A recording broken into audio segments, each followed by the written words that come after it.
BRS వాళ్ళు గల్లి గల్లికి వస్తున్నారు, బిల్లా రంగాలు ఆటోలలో తిరుగుతున్నారు.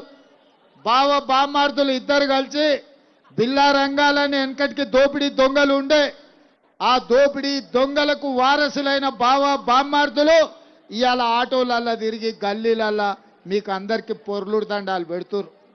నేను ఒక మాట అడగదలుచుకున్న ఈడున్న మా యువకుల్ని, 2 సార్లు ముఖ్యమంత్రిగా వాళ్ళ నాయన, 2 సార్లు ముఖ్యమంత్రిగా వాళ్ళ కొడుకు, 3 సార్లు ఇక్కడ బీఆర్ఎస్ ఎమ్మెల్యే గెలిచిండ్రు. ఏనాడన్నా మీ బస్తీకి వచ్చిండ్రా? ఏనాడన్నా మిమ్మల్ని కలిసిర్రా? ఏనాడన్నా మీతో మాట్లాడినరా? ఏనాడన్నా బెంచ్ కారు దిగి ఆటో ఎక్కినరా? ఇవాళ ఒక్క దెబ్బకే దిమ్మ తిరిగి గల్లీలలో ఆటో ఎక్కి తిరుగుతుర్రు. ఎన్నికలు అయిపోయే లోపల ఆటోలో తిరుగుడు కాదు, అంగిలాగు చించుకొని అమీర్పేట చౌరస్తలా మైత్రి వనం దగ్గర గంతులేయాల్సి వస్తుంది.